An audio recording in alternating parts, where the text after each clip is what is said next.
নমস্কার বন্ধুরা, আজকে আপনাদেরকে কোলাঘাট থেকে শ্যাম ভাই দেখাতে চলেছি যে মন্দিরটা, এই মন্দিরটা কিন্তু আমাদের চ্যানেল থেকে এই প্রথম আপনাদেরকে দেখানো হবে ভিডিওর দ্বারা। দেখুন ফাইনালি চলুন বন্ধুরা, তোমাদেরকে আজকে দেখাতে চলেছি কোলাঘাটের শ্যাম ভাই গোসাই বাবার মন্দির।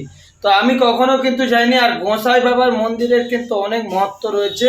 সেই দৃশ্যটা পুরো আজকে এই ভিডিওর মাধ্যমে গোসাই বাবার মন্দিরটা কীরকম কী বৃত্তান্ত কোলাঘাট থেকে শ্যাম ভাই আজকে এই ভিডিওর মাধ্যমে দেখাবো। আর যদি তোমাদের ভালো লাগে বন্ধুরা লাইক শেয়ার কমেন্ট করবে। আর তুমি গোসাই বাবার মন্দির গিয়েছো কিনা অবশ্যই দর্শক বন্ধু কমেন্ট করবে। কম বেশি সবার কাছেই কিন্তু পরিচিত এই মন্দির গোসাই বাবার মন্দির। তো হ্যাঁ, আজকে আমরা চলে এসেছি কোলাঘাট থেকে শ্যাম ভাই আজকে আপনাদেরকে দেখানোর জন্য যে গোসাই বাবার মন্দির। অনেক দিন ধরেই নাম শুনতাম কিন্তু কখনো আসতে পারিনি। যে গোসাই বাবার মন্দির ভাবতাম দূর থেকে। তো অনেকের মুখেই শোনা কিংবা ছোট থেকে শোনা যে অনেকের ধান চাষ যে হয়, ধান চাষ করলে ধানে রোগ লাগুক যাই হোক ওষুধ মেরে যখন না কিছু কাজ হয়, তখন এই গোসাই বাবার পুকুর থেকে সেই জল নিয়ে গিয়ে ধান গাছে দিলে নাকি ধানের রোগ জ্বালা দূরে চলে যেত। তো অনেক শুনেছিলাম, কখনো আসতে পারি না। তো আমাদের বাড়ির পাশেই যে রয়েছে গোসাই বাবার মন্দির সেটা জানি না, কখনো চেষ্টাও করি না কখনো। তো চলুন আজকে আপনাদেরকে দেখাচ্ছি।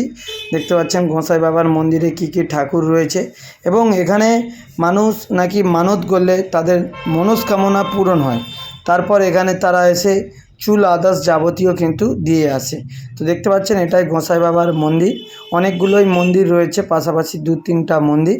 তো চলুন আজকে আপনাদেরকে একটি একটি করে শ্যাম ভাই সরাসরি দেখাচ্ছি। একদম রূপার মুকুট সহ সব কিছুই রয়েছে। আর এই পুকুরেতেই কিন্তু ভক্তরা প্রচুর চান করে। এটাই গোসাই বাবার পুকুরটা রয়েছে পাশে, একদম সরাসরি দেখাচ্ছি। এখানে যখন জল তোলা আদার যেই টাইম হয় কিন্তু প্রচুর নাকি ভক্তদের ভিড় হয়। আর আমি যেই দিন এসেছিলাম দর্শক বন্ধুরা দেখতে পাচ্ছেন কিন্তু মানুষ কেউ নেই। তো একটা নিয়ম রয়েছে, সিস্টেম রয়েছে, আমার সিস্টেমটা জানা নই যে কী বার এই গোসাই বাবার মন্দিরে ভিড় হয়। তো সাইডেই দেখতে পাচ্ছেন বিশাল বড় এরিয়া নিয়েই কিন্তু রয়েছে। আর বাইরেও একটি মন্দির রয়েছে দেখতে পাচ্ছেন। এটাও মন্দিরটা একদম অসাধারণভাবে রয়েছে, একদম আলাদা স্টাইল। আর গোসাই বাবার মন্দিরের কাছে যে নারকেল গাছটা রয়েছে দেখতে পাচ্ছেন, নারকেল গাছটার মারা গিয়েছে, মানে চরকা পড়ে যাক কিংবা যাই হোক হয়েছে জানি না। তো তোমাদেরকে এই ভিডিওর মাধ্যমে আজকে দেখালাম শ্যাম ভাই।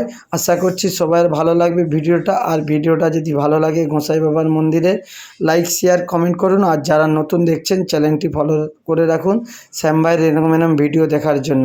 সবাই ভালো থাকুন, সুস্থ থাকুন, ভগবানের কাছে এই প্রার্থনা করি।